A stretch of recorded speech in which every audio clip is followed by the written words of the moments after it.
There are stories that begin with a scream, a crime scene, or a moment of sudden violence, but today's story doesn't begin with chaos. It begins with something quieter, something far more unsettling, a young girl who simply walked away, leaving behind a silence so deep it swallowed half a century. This is Dark Case Desk, and in this episode, we explore one of the most astonishing rediscoveries in British missing person history. A case born in the early 1970s, long before digital trails, long before mass media, and long before the modern understanding of why people sometimes disappear by choice. It is the story of 16-year-old Sheila Fox, a girl from Coventry, who vanished on a seemingly ordinary day, leaving her family devastated, the police confused, and the community haunted for more than 50 years. A girl whose disappearance shaped a family's destiny, triggered decades of unanswered questions, and remained frozen in time until a single photograph, resurfaced online in the year 2024, unraveled a mystery no one expected to solve. This is the story of a disappearance without footprints, a mystery without suspects, and a resolution so quiet it stunned even seasoned investigators. Before we begin, remember to like, comment, and hit the subscribe button. It helps Dark Case Desk keep these forgotten stories alive. Now, let's go back in time. Coventry, in the early 1970s, was a city balancing between the past and the future. The scars of the Second World War were still visible, tucked behind newly rebuilt blocks and streets lined with terraced houses. Immigrant families, especially Irish families, had poured into the industrial Midlands, searching for work, stability, and a place to rebuild their lives. One of these families was the Fox family. Chris and Anne Fox had originally lived in County Wexford, Ireland, where they had raised their first 3 children, John, Chris Jr., and Bridget. But as work opportunities dwindled and Britain called for laborers during the post-war Reconstruction period, the family moved across the water and settled on Golson Road in Coventry. They were part of a tight-knit immigrant community, where neighbors swapped sugar and bread, children played in the street until dusk, and everyone seemed to know everyone else's business except for one quiet girl who would one day vanish without a trace. Her name was originally Sheila Fox, spelled with the Irish laugh. But as she grew older, Sheila anglicized the spelling to Fox, a small gesture that hinted at a deeper desire to fit in, to blend, to soften the edges of her identity so she could move effortlessly between 2 cultures. Sheila was the youngest in the family, born after her 3 older siblings. By the time she reached adolescence, Coventry had become her home, and the city's rhythm had shaped her into a quiet, observant, thoughtful girl. She was soft-spoken and reserved, but far from timid. People close to her described her as someone who watched the world with careful eyes, who felt more deeply than she let on, and who carried a quiet resolve beneath her gentle exterior. In those days, working-class teenagers were often expected to leave school at 16, find a job, and contribute to the household. There wasn't much room for dreams or rebellion unless you carved it out for yourself. For girls in particular, life felt predictable: school, work, perhaps marriage, perhaps motherhood, and maybe, if luck allowed, a small handful of stolen joys along the way. But Sheila seemed to carry a different kind of longing. It wasn't dramatic, it wasn't rebellious. It was a subtle yearning for something more, something private, something she never voiced aloud. Something that, decades later, would be interpreted not as impulsive recklessness, but as the first quiet steps toward a life she wanted to choose for herself. The day she disappeared was not marked by an argument, a crisis, or a warning. It was simply a day in March of 1972, a day like any other. Sheila left her terraced home on Golson Road wearing the ordinary clothes of a teen her age. She didn't take a suitcase. She didn't leave a note. She didn't tell her siblings. She didn't say goodbye. She just walked out the door, and she never came back. Her disappearance seemed gentle on the surface, so gentle, in fact, that at first, no one believed it was dangerous. Missing person support, as we know it today, didn't exist. Teenagers who vanished were often labeled runaways, and police lacked both the manpower and the legal framework to investigate thoroughly. There were no nationwide alerts, no digital databases, no surveillance cameras documenting the trail of a departing girl. Instead, there was a single black and white photograph. The only image Sheila's family could give the police was a recent holiday photo, grainy, slightly out of focus, her soft features blurred by poor lighting and the cheap camera of the time. It was a fragile snapshot that captured a moment of innocence, unaware of the darkness it would soon represent. Detectives pinned the photo to their file and started the investigation the only way they knew how, by asking questions. They interviewed neighbors, schoolmates, and anyone who might have seen Sheila that day. But no one had answers. No one remembered anything unusual. No one understood how a girl could vanish so quietly that even the loudest whispers of a neighborhood couldn't detect it. But one rumor persisted. Family members spoke of a man, an older man, linked somehow to Sheila. They didn't know him well, they didn't know his full name, but they referred to him in a way that almost every British household of the era would understand.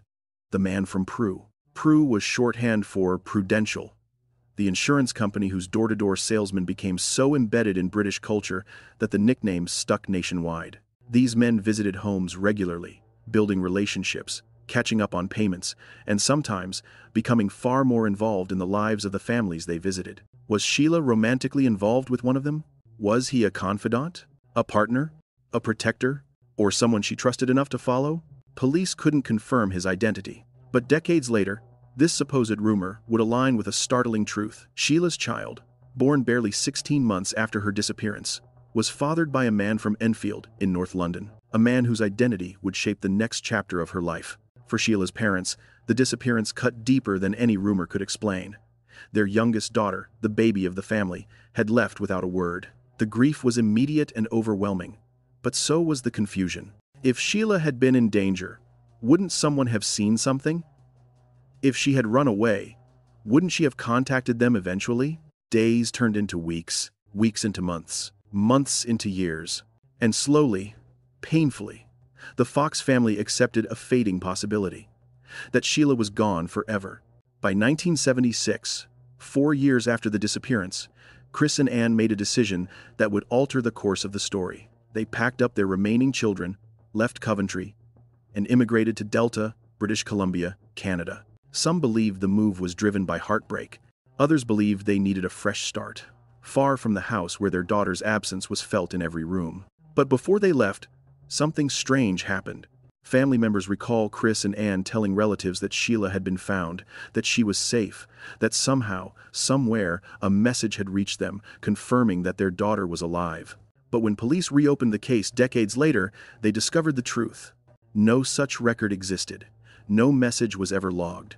No police file was ever updated. So, what did Sheila's parents know? What did they hear? Did Sheila contact them privately, begging them not to reveal her location? Did a letter arrive and vanish, a message misunderstood or misplaced? Or did her parents cling to a hopeful belief rather than face a devastating truth? The answers were buried with them, and the mystery froze once more. For almost 5 decades, Sheila lived her life in England. She had a son in 1973, a boy she named Robert. His birth certificate listed the father as one John Foster, a barman from Enfield, North London. Whether John was the rumored man from Prue, no one knows. But the timing made sense. The relationship made sense. And the birth made Sheila's vanishing suddenly clearer. Maybe she hadn't disappeared to escape danger.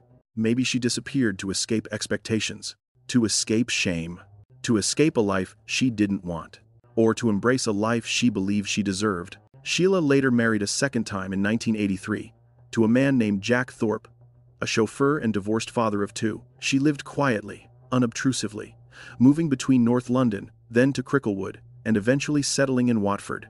She bought a flat with her husband in 2015. Neighbors described her as kind, reserved, and deeply private. She built a life. A long life. A stable life. A life she chose. But back in Coventry, a fading photograph lingered in a police file, untouched, unresolved, and aching with the weight of unfinished questions. Then, in December of 2024, everything changed. During a routine cold case audit, West Midlands police pulled out Sheila's 52-year-old file. They scanned the old photograph, the blurry image that once represented heartbreak, and uploaded it to the department's social media page, asking the public for help. Within hours, replies flooded in. 1 message, then 2, then dozens. People recognized the face, not as a missing girl, but as an older woman alive, well, and living quietly in Hertfordshire. Detectives followed the lead, knocked on a door, and made a stunning confirmation. Sheila Fox was alive. She had been alive all along, living under her married name, just 80 miles from where she vanished. When approached for comment, Sheila didn't deny her identity. She didn't hide. She simply said, "It all happened a long time ago. I've moved on. It was a misunderstanding." A misunderstanding. A 52-year mystery explained away in 1 sentence. She posted cryptic messages online about forgiveness, healing, and accepting the past. You did the best you could with what you knew at the time. Forgive yourself and move forward. Life doesn't allow us to go back and fix the past, but it does allow us to live every new day better than the last. She never explained why she left. Never explained why she stayed gone. Never explained why she didn't correct the missing person record. Perhaps she didn't want to. Perhaps reopening the past meant reopening wounds. Perhaps she believed she had already paid the emotional price for the life she chose. And perhaps, just perhaps, she believed her family had moved on without her. What remained, however, was undeniable. She had lived more years under her new identity than the name she was born with, and the people who once cried for her finally had closure, decades after their grief began. Her case stands apart in the history of disappearances not because it involved crime, violence, or tragedy, but because it challenged our understanding of what it truly means to go missing. Some people vanish into darkness. Sheila vanished into a new life. A life she built, a life she protected, a life she was not willing to explain. And so, after 52 years, the case of 16-year-old Sheila Fox was officially closed, not with a dramatic reveal, but with a quiet confirmation that sometimes, the missing aren't lost at all. They are simply gone. But by their own choice. When a person disappears without warning, the absence does not fall cleanly like a curtain. It frays. It leaks into every corner of the home they once lived in. It clings to clothing left behind in drawers, to teacups left drying beside the sink, to the bed that remains perfectly made, because the person who slept in it never came back to disturb the sheets. In the Fox family home on Golson Road, that absence hung heavily dense, unyielding, and quietly suffocating.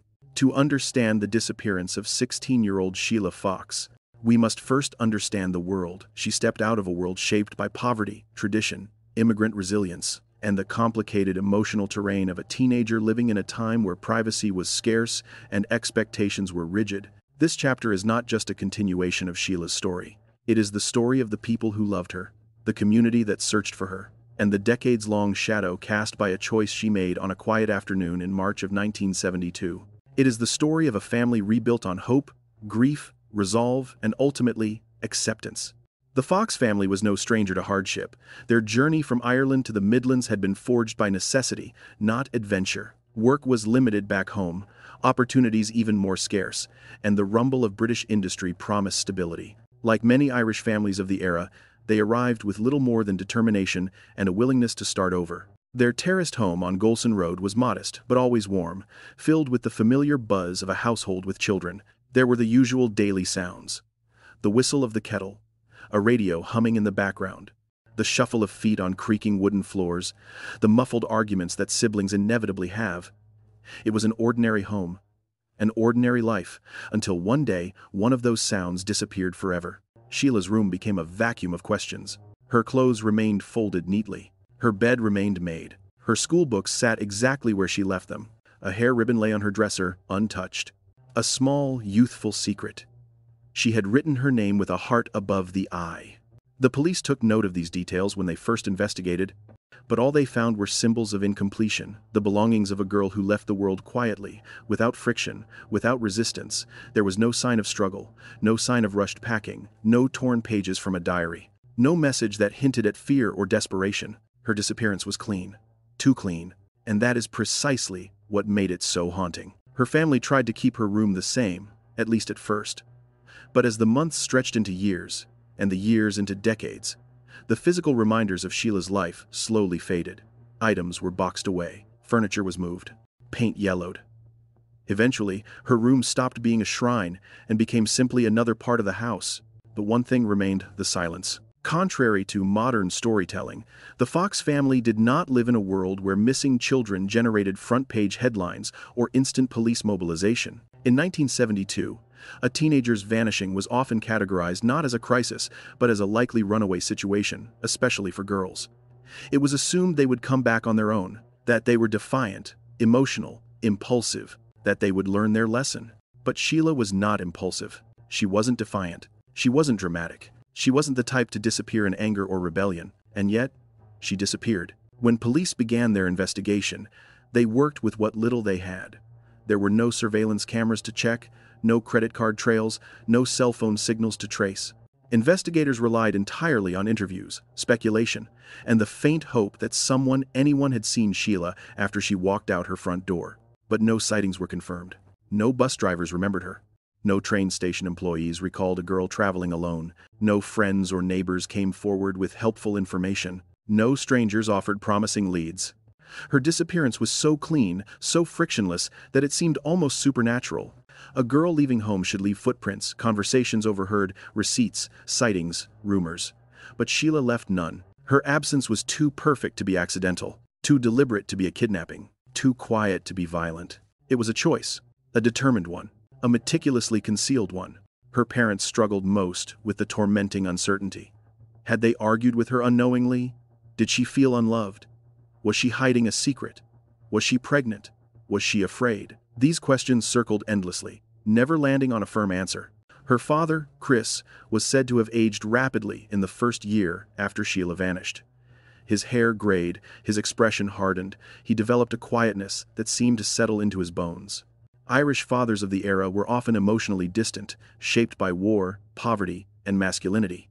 But Sheila's disappearance carved into him a deeper silence, the silence of a father grieving a child he believed he failed to protect. Her mother, Anne, vacillated between desperate hope and a grief so profound that neighbors could feel it when they visited. Sometimes she cried so quietly she seemed afraid her tears would betray her strength. Other times she cried openly, uncontrollably, a mother's grief that defied composure. And yet, every morning, she left the door unlocked for a few minutes longer, a ritual she performed as if Sheila might walk back in. One of Sheila's siblings would later recall a memory of their mother standing in the doorway, her hands trembling, staring at the street long after dark, whispering, "She'll come home, she'll come home, she has to." But she didn't. The rumor that followed Sheila for decades originated not from the community, but from the family itself. Whispers about a man, an older man, perhaps in his 20s or 30s, nicknamed the Man from Prue, a prudential insurance salesman. These salesmen had become cultural icons in Britain after the Second World War. They visited homes weekly, collected premiums, checked on families, and often became trusted figures. They were familiar faces, walking into working-class homes with their leather satchels and notebooks, exchanging friendly greetings with housewives, and chatting with children who answered the door. But trust can be a double-edged blade. Some relatives believed Sheila was infatuated with this man. Others believed he manipulated her. Others believed he offered her an escape. No one knew the truth. But decades later, the birth certificate of Sheila's son naming a barman from Enfield suggested she indeed left Coventry with an older man. Whether he was harmless or predatory, stable or turbulent, kind or controlling, the truth remains locked in the past, held silently by Sheila's memory, perhaps deliberately unspoken. Because speaking the truth might require her to confront the reasons she left, reasons she may have buried deeply. People often assume running away is impulsive, careless, or reckless. But for someone like Sheila, who was quiet, thoughtful, introspective if she ran, she planned. And in the 1970s, planning to disappear was surprisingly easy. You didn't need a passport to move around the United Kingdom. You didn't need identification to rent a room. You didn't need a bank account to survive. You didn't need paperwork to live under a different name. You didn't need the internet to reinvent yourself. All you needed was resolve and possibly a partner. Someone to help you. Someone to drive you away. Someone to give you a new address. Sheila's departure might not have been a frantic escape. It might have been a gentle one, a quiet slide from one life into another. Perhaps she felt suffocated by expectations. Perhaps she was pregnant and terrified of shame. Perhaps she wanted love her family wouldn't understand. Perhaps she wanted freedom her parents could not offer. Perhaps she simply wanted a different future. And perhaps, just perhaps, she was not running away from danger, but running toward a place she believed she belonged. In 1976, 4 years after Sheila vanished, her family made a life-altering decision. They left Coventry and immigrated to Delta, British Columbia, Canada. For many families, immigration represented opportunity. For others, a fresh start. For the Fox family, it may have been both and more. Some relatives believe the move was inspired by unbearable grief, by a home that held too many memories, by a street where every teenage girl became a painful reminder of the daughter they could not find. But something else happened before they left. Chris and Anne reportedly told relatives that Sheila had been found, that she was safe, that she was all right. This statement baffled investigators decades later. No record existed. No official notification was on file, no call had been logged, no confirmation had been issued. So why did her parents believe she was safe? Possibilities include a letter Sheila sent that never survived, a message misheard or misunderstood, a family member assuring them she must be safe, a psychological coping mechanism, or a private communication Sheila insisted they keep secret. One thing was clear. The truth of that message, its source, its intention, its validity, died with them. And so, the Fox family's departure created a second disappearance. Not only had Sheila vanished from her parents' lives, but now her parents vanished from hers. Whether her parents leaving the country gave her relief, sorrow, or guilt, we may never know. But what we do know is this. The next chapter of her life unfolded in near total silence. And in that silence, she became someone entirely new. By the time the 1980s arrived, Sheila was no longer the girl on Golson Road. She was a woman, a mother, a wife, a resident of another city, a person with a new name and an entirely different history. Her son, Robert, was born in the summer of 1973, less than a year and a half after she vanished. His birth certificate listed a father, John Foster, a barman from Enfield, North London. This detail is critical. It means Sheila moved to London or its outskirts, entered a relationship quickly, had stability enough to give birth, integrated into a community, and began living as an adult far removed from the Fox family home. Throughout the 1970s and 1980s, she lived quietly, privately, deliberately. No criminal record, no welfare flags, no hospital issues, no police contact. She was, in every visible way, an ordinary woman. She later remarried in 1983 to Jack Thorpe, a chauffeur with 2 children from a previous marriage. They bought a home together, lived in Cricklewood for years, and eventually settled into a flat in Watford in 2015. Sheila wasn't hiding from authorities. She wasn't living off the grid. She wasn't trapped in an abusive environment. She was simply living her life, a life she had built, brick by brick, choice by choice, moment by moment. And for nearly half a century, the world didn't know. In December of 2024, West Midlands Police conducted a routine audit of cold cases. They reopened the file of a missing teenager who disappeared in 1972. That teenager was Sheila. They scanned the blurry holiday photograph, uploaded it to social media, asked the public for help renewing the investigation. Within hours, something extraordinary happened. People recognized the face, the softness of her eyes, the shape of her jawline, the slight tilt of her smile, not as a missing girl, but as an elderly woman living quietly in Hertfordshire. Detectives followed the lead, knocked on a door, verified the details, and discovered the truth. Sheila Fox had been alive for more than 50 years. The case that haunted a community collapsed in an instant, not because of a clue or a confession, but because of a photograph and a generation of strangers with good memories. When approached by reporters, Sheila delivered a single sentence. "It all happened a long time ago. I've moved on. It was a misunderstanding." A misunderstanding. The quietest resolution imaginable for a case that carried 5 decades of weight. Sheila refused to explain. She refused to elaborate. She refused interviews, but her social media posts, the ones she had written before being rediscovered, hinted at a deeper emotional truth. You did the best you could with what you knew at the time. Forgive yourself and move forward. Life does not allow us to revisit our mistakes, but it does allow us to live better each new day. These were not the words of a criminal, not the words of a person ashamed, not the words of a person hiding. These were the words of someone who had made hard decisions, lived with consequences, and chosen peace over explanation. Her refusal to reveal the details may frustrate investigators or intrigue true crime enthusiasts, but it also demands compassion. Not all disappearances are tragedies. Not all mysteries require villains. Not all answers belong to the public.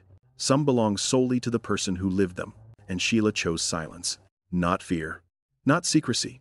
Not shame. Silence. Her story reminds us that sometimes vanishing is not an act of destruction, but an act of creation. She did not disappear into darkness. She disappeared into a life she wanted, a life she built, a life she protected, a life she chose for 52 years. And now, that life stands as one of the most unusual, human, and deeply personal cases in British missing person history. Time is a strange thing.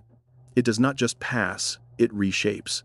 It reshapes families, homes, identities, entire histories. And in the years after 16-year-old Sheila Fox walked away from Golson Road in March of 1972, time reshaped everything she knew, everything her family thought they understood, and everything the world believed about her disappearance.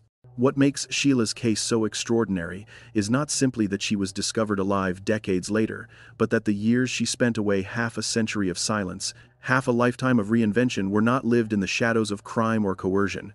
They were lived in the quiet, normal rhythm of adulthood. The ordinary milestones, the mundane struggles, the private joys, the inevitable heartbreaks, all of these unfolded for her just as they did for everyone else. Except her family had no idea she was alive. Except her community believed she was gone forever. Except the world filed her name among the missing. And she lived each of those years, knowing she had left one life behind and stepped into another that she had chosen for herself. As the 1970s moved forward and the world shifted into new rhythms, political changes, economic challenges, the rise of new subcultures, new music, new technology, Sheila was no longer the girl the world was searching for. She became a woman with responsibilities, relationships, and routines.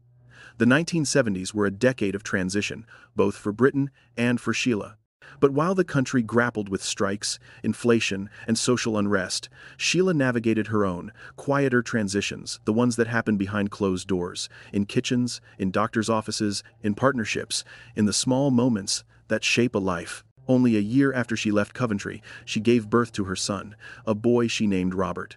That single fact alone reframes everything about her disappearance. The birth certificate, listing the father as a barman from Enfield, reveals that she did not disappear into danger or chaos, but into companionship, into a relationship that must have felt safe or meaningful enough for her to anchor herself to it. No one knows how deeply she loved Robert's father, or whether the relationship was passionate, temporary, or complex. But what is known is that Sheila committed to a new life, one where she was no longer a child, no longer bound by her parents' expectations, no longer limited by the small radius of her Coventry upbringing. She was making her own choices now, choices about love, about motherhood, about identity. There is something almost poetic about how cleanly she severed her old life. Not angrily, not resentfully, but decisively. She did not try to contact her parents in the early years.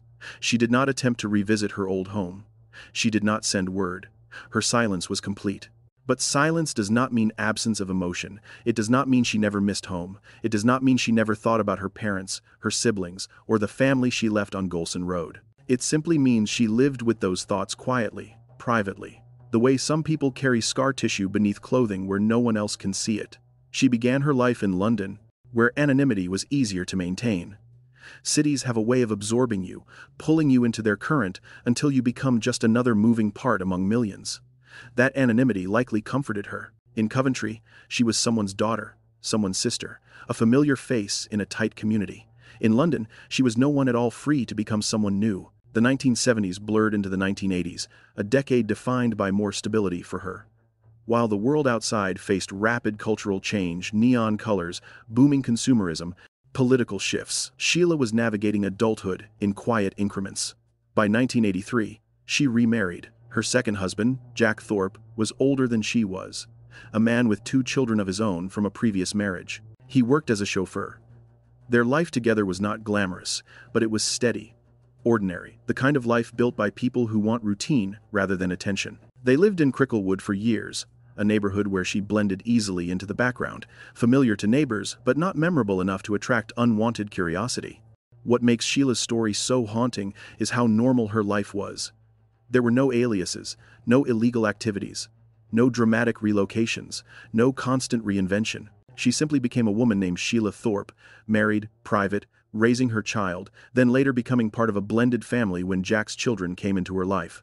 She took vacations, she worked modest jobs, she cooked dinner, she bought groceries. She argued, she laughed, she aged. She lived a life so ordinary that if you had met her in a shop, on a bus, or at a local cafe, you would have thought she was any other middle-aged woman with a quiet demeanor and a life full of routine. But the contrast between her ordinary life and the extraordinary circumstances of her disappearance creates a tension that lingers even 50 years later. There is a peculiar ache in realizing that while her family was grieving, searching, migrating across continents, rebuilding their lives in Canada, Sheila was living only 80 miles away. Yet she kept her distance, allowing the years to stretch, allowing the gap between her past and her present to widen until it became its own geography, a landscape of emotional distance no map could show. Did she ever consider going back? Did she ever have moments where she walked by a place that reminded her of home and felt a pull, a whisper of her old identity tugging at her? It is impossible to imagine she never did. Memory is stubborn that way. Even when we build new homes, the old ones live inside us, tucked between rib and heart, pulsing gently beneath the life we show the world. Maybe Sheila convinced herself that reaching out after too long would be more painful than staying silent.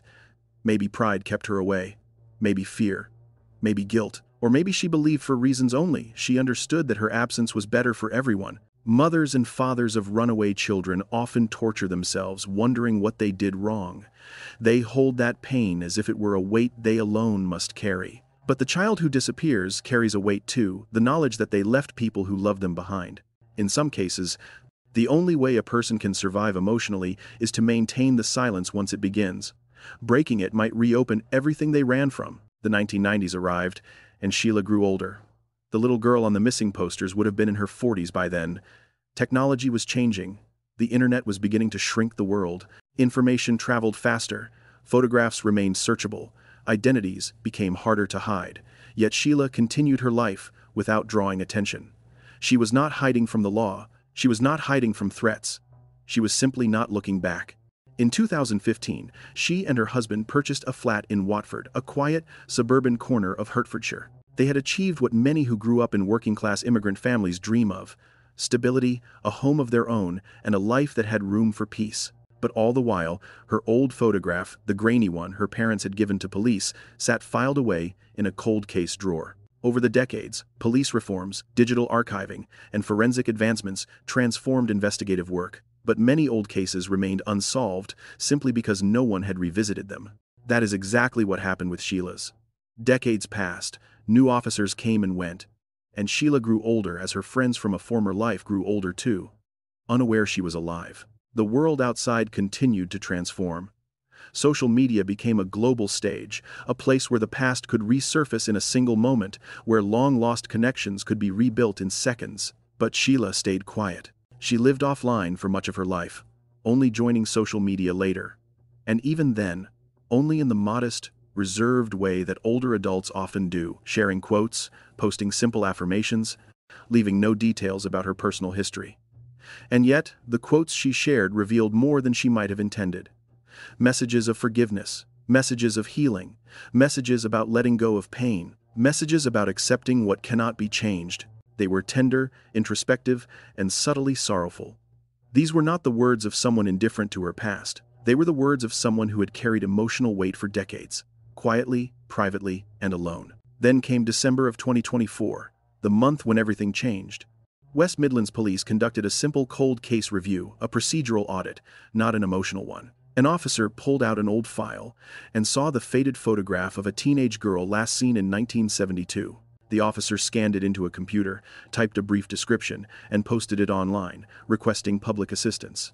They had no reason to expect a breakthrough. It was just one case among many. But within hours, everything shifted. Dozens of comments appeared, then more and more. People recognizing the face. People saying they knew someone who looked like her. People connecting dots that investigators had not connected in 52 years. And suddenly, the police were at a door in Hertfordshire, knocking softly, waiting for a woman in her 60s to answer. A woman who had spent most of her life believing her past would remain undisturbed. When police confirmed her identity, the missing person file was closed. The press got hold of the story. Reporters contacted her. Cameras appeared outside her building. Microphones were pushed toward her. They wanted a statement, an explanation, a story to complete the narrative. She gave them one single sentence. "It all happened a long time ago. I've moved on. It was a misunderstanding." And in that sentence lay an entire universe of unspoken truth. She did not apologize. She did not justify. She did not explain. Her silence was her shield. And her life, the one she built, the one she protected, remained hers alone. That ends part 3. There is a strange stillness that settles over a life when the truth finally steps out of the shadows. In the rediscovery of Sheila Fox, that stillness did not announce itself with fanfare, justice, or confrontation. It arrived quietly, gently, in the way a long-forgotten letter might fall from the pages of an old book, carrying with it the faint scent of a world left behind. After more than 50 years of absence, the world that once waited for a teenage girl to come home suddenly learned she had lived an entire lifetime in plain sight. And so, this final part of her story is not about the mystery of her disappearance, because that mystery was never criminal, never violent, never rooted in malice. It is a story about what happens after a disappearance, after a life fractures, after decades pass while two separate worlds move forward, never overlapping until a single moment forces them to meet again. In the hours after police confirmed Sheila's identity in late December of 2024, the air around her small flat in Hertfordshire changed. What had once been an unremarkable, quiet residential block became, for a brief moment, a place of national curiosity. Journalists gathered near the entrance, speaking in hushed tones, clutching notepads and camera gear, trying to piece together a narrative no one had expected. The building's lights glimmered against the winter night as neighbors whispered among themselves. Some residents peered through blinds, wondering how a woman they had exchanged friendly nods with in the hallway could harbor such an extraordinary past. It is impossible to imagine what Sheila felt in those first hours. To wake up one morning as an anonymous, retired woman living a peaceful life, and by sunset become the center of one of the longest-running missing person resolutions in British history. A life lived in the freedom of anonymity suddenly pulled into public light. Not because she had done anything wrong, but because her childhood image had resurfaced on the modern internet, where strangers, with surprising accuracy, recognized her face.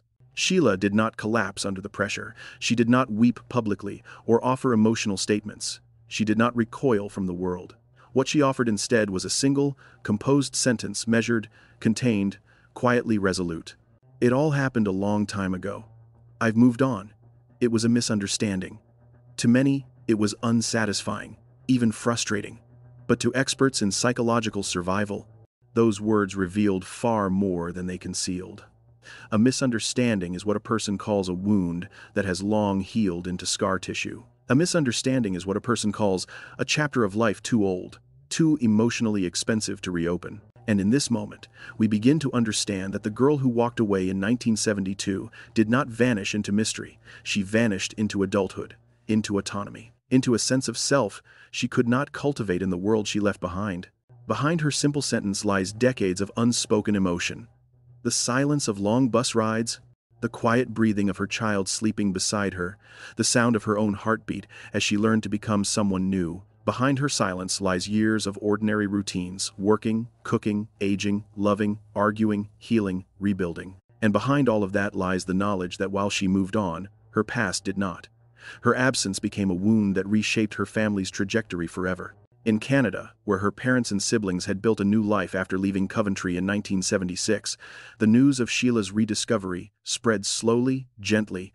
In the way news travels through extended families separated by oceans and time, some relatives learned through social media, others through calls, some through online articles that felt surreal, seeing their cousin, aunt, or family friend appear in headlines after believing she was gone forever. The revelation brought shock, sadness, relief, and a cascade of complex emotions that only 50 years of distance could create. For Sheila's siblings, if they are still living, the news would have reopened emotional corridors sealed for decades.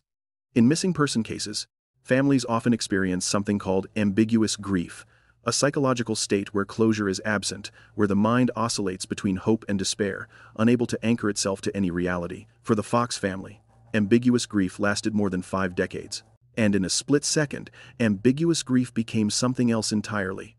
A bittersweet confirmation that their sister had lived, but not with them. Loved, but not by them. Alive, but deliberately absent. For some, this would bring peace. For others, it would bring sorrow. For all, it would bring understanding that life is not a straight line, but a branching path, and Sheila's path had diverged from theirs so completely that it formed a separate world. One can imagine what it must have been like for Sheila to close her door after speaking to police. To sit in her quiet living room, the hum of the radiator filling the silence, her husband perhaps asking softly if she was all right. To sip tea from the same mug she had used for years while reflecting on the weight of 50 years collapsing into a single moment. A life she had built piece by piece, threatened to be overshadowed by a story the world was eager to interpret, but incapable of fully understanding. And so she did what she had always done. She held her silence. Not to deceive, not to hide, but to protect the fragile ecosystem of a life she had nurtured for decades. Her refusal to elaborate was not defiance. It was dignity, a quiet acknowledgement that she owed the world nothing, not explanations, not confessions, not apologies. Her life belonged to her, and the reasons she left her childhood home were hers alone. Psychologists call this the internal narrative boundary, a line people draw inside themselves, dividing the self they once were from the self they have become. For some, the boundary is thin, permeable, shifting. But for others, especially those who have endured emotional upheaval, it solidifies into something permanent. Sheila's boundary was immovable. She had left her adolescence in Coventry like a snake shedding a skin, and once shed, she did not look back. In the days that followed her rediscovery, police officially closed the case. There was no criminal investigation to pursue, no penalties for her disappearance, no threat of charges. Because Sheila had never broken a law. She had simply walked away at an age old enough to make her own decisions. She had entered adulthood on her own terms and built a life with her own hands. The system recognized her autonomy, even if the public struggled to. Reporters attempted to contact her neighbors, some of whom expressed disbelief. They described her as polite, soft-spoken, unremarkable in the way ordinary, peaceful lives often are. Some said she loved gardening. Others said she rarely talked about her past. None had ever guessed the secret she carried. Her online posts also took on new meaning, especially the quotes about forgiveness and self-compassion. They were not random, they were reflections of a life carrying invisible weight. The closure of her case also forced the public to confront an uncomfortable truth, one that challenges the assumptions often embedded in missing person narratives. Not all disappearances are tragic, not all absences are violent, not all mysteries involve villains. Some disappearances are acts of survival, some are acts of freedom. Some are quiet rebellions against expectations, roles, and futures that feel suffocating. Sheila's life was the kind of story that social workers, psychologists, and trauma experts understand instinctively. Many young people trapped in highly structured households, cultural pressures, or family environments that feel emotionally restrictive sometimes make decisions that seem inexplicable from the outside. They run, they reinvent, they close the door behind them and refuse to reopen it. Not out of cruelty, but out of necessity. And Sheila's necessity, whatever form it took, spanned 50 years. Her rediscovery also created another type of silence, the silence between strangers and the truth. People speculated endlessly online. Some accused her of selfishness.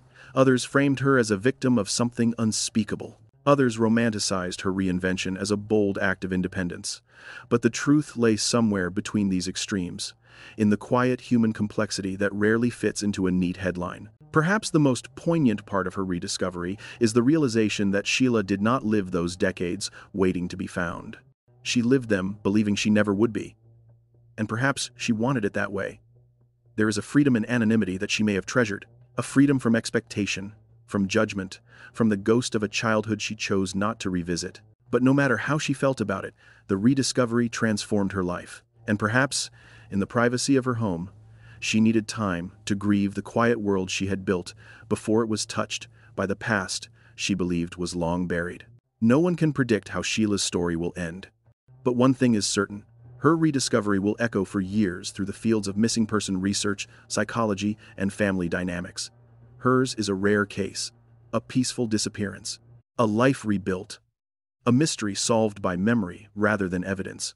And a reminder that the most extraordinary stories are often lived quietly by the most ordinary people. And so, the first part of this concluding section closes not with a revelation, but with reflection, a meditation on what it means to disappear, what it means to be found, and what it means to live an entire lifetime between those two events. Some stories end loudly, in courtrooms, in confessions, in long-lost evidence suddenly brought into daylight. Others end softly, quietly, with the turning of a page or the closing of a case file, whose edges have grown soft with age.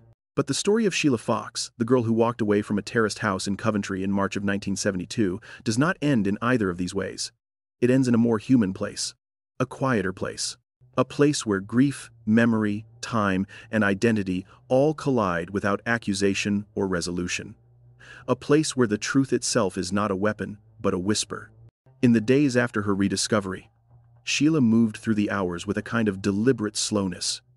The sort of slowness that comes from knowing your life has been gently but irrevocably altered. She had been a private woman for decades, private almost to the point of invisibility, and suddenly the world wanted pieces of her she was not willing to give. Reporters called. Cameras waited outside. Strangers speculated about her motives. Social media swelled with theories. Some sympathetic, some judgmental, some wildly inaccurate. Each theory tried to shape her into a symbol of independence, of trauma, of rebellion, of mystery. But she was none of those things. She was simply a woman who had lived a quiet life and wished, above all else, to remain quiet. Inside her flat, the hours unfolded gently. The winter light spilled across her kitchen table. The kettle whistled the same as it always had. The sound of her husband's footsteps in the hallway remained steady. Nothing in the space had changed. Except now the rest of the country had opinions about a story she had buried half a century ago. If Sheila felt fear, she did not show it. If she felt regret, she did not express it. If she felt peace, it was the private kind, the kind that lives behind someone's eyes, never spoken aloud. What must it have been like for her, in those quiet moments, to think back to 18-year-old Sheila, holding her newborn son for the first time in 1973? To remember the feeling of tiny fingers curling around hers, the weight of him against her chest, the realization that she had crossed a threshold from which there was no return? That moment, the birth of her child, was likely the emotional epicenter of her reinvention. Survival no longer belonged to just her. It belonged to him too. A baby cannot be raised in the shadows of old expectations. He needed a mother anchored in her present, not haunted by her past. Perhaps that is why she never returned. Not because she wanted to hurt her family, but because going back would have meant returning to a version of herself that no longer existed.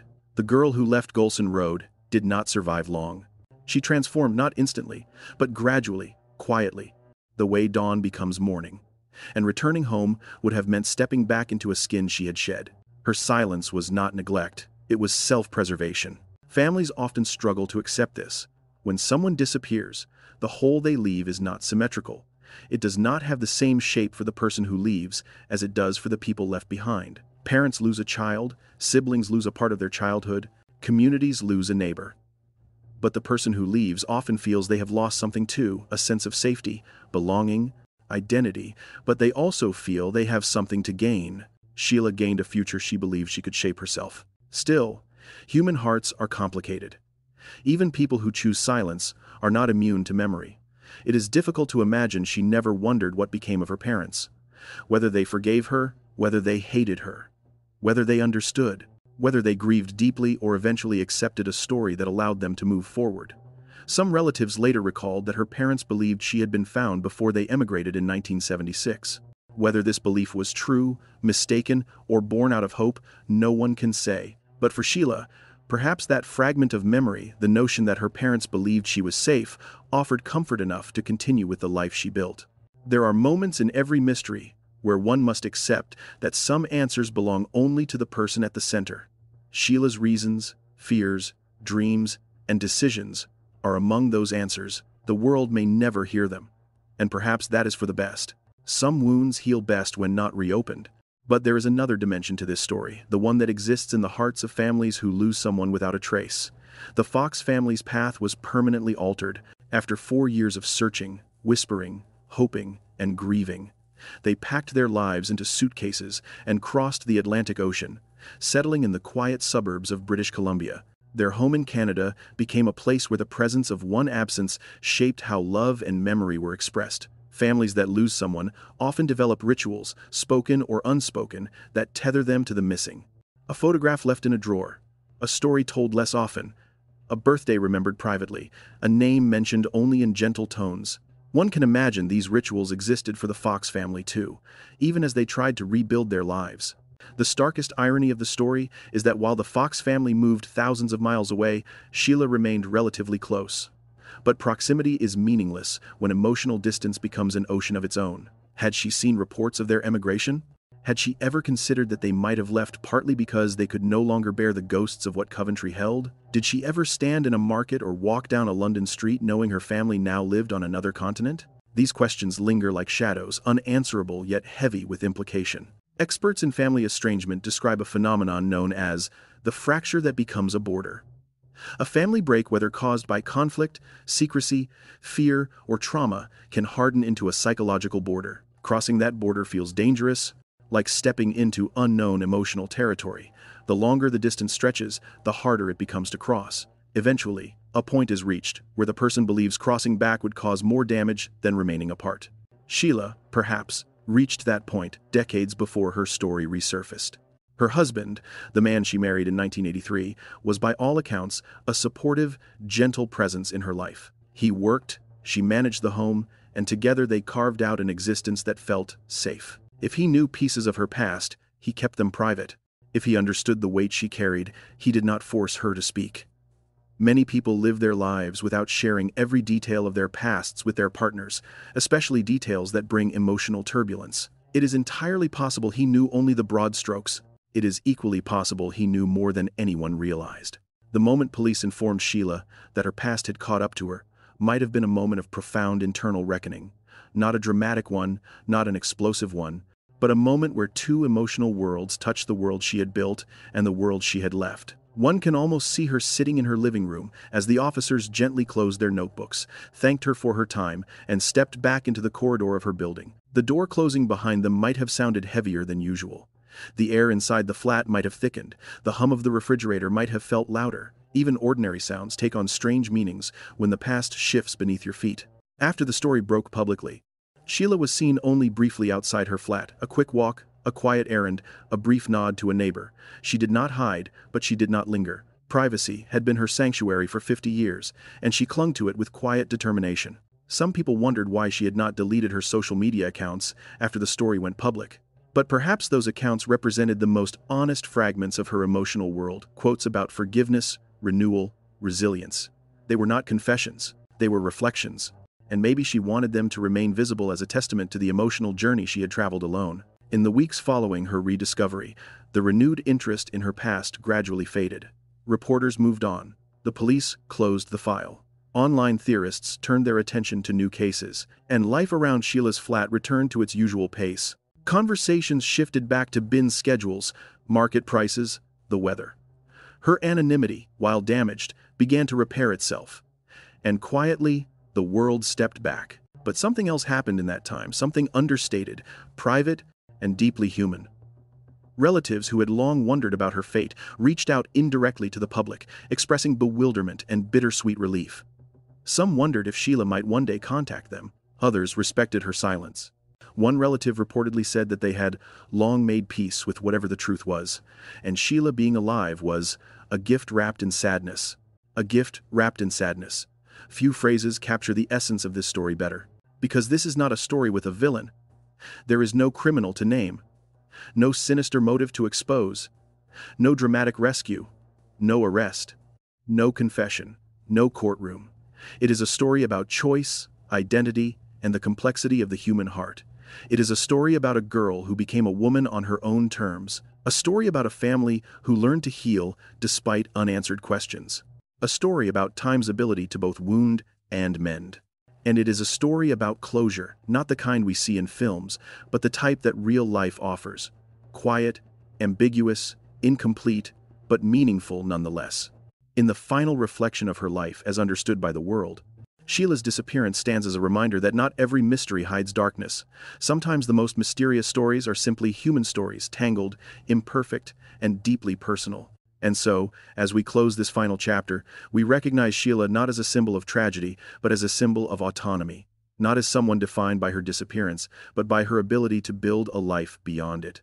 Not as a missing girl frozen in a grainy photograph, but as a woman who lived every year between 1972 and 2024 with purpose, intention, and quiet resilience.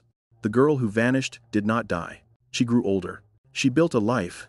She found peace. And in the end, she reminded the world that closure does not always come from answers. Sometimes it comes from understanding. This is the story of Sheila Fox. This is the story of absence, discovery, and the human capacity to begin again. And this is the end of her journey on Dark Case Desk. Thank you for joining us on this journey through one of the most unusual missing person stories in modern British history. Cases like this remind us that every disappearance carries a human heart behind it, and that sometimes the truth we find is far quieter, gentler, and more complicated than we expect. If you found this documentary informative, please take a moment to like this video, leave a comment, and subscribe to Dark Case Desk. Your support helps us continue shining a light on overlooked stories, forgotten lives, and mysteries that deserve to be remembered. This is Dark Case Desk, and as always, stay safe, stay curious,